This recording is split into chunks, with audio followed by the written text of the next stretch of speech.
السلام لك يا غابريال يا رئيس جند السماوات، القائم بكل إجلال أمام رب القوات.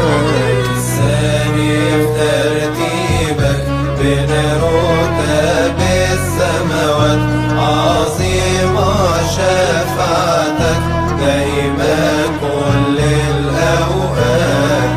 اسمك غابريال تفسير قوة الله، قائم أمام عمانوئيل تبشر بابن الله. يا كل داود بالروح ملاك الله حل حول خائف ينجيهم من الأهوال. 30 برمها تذكار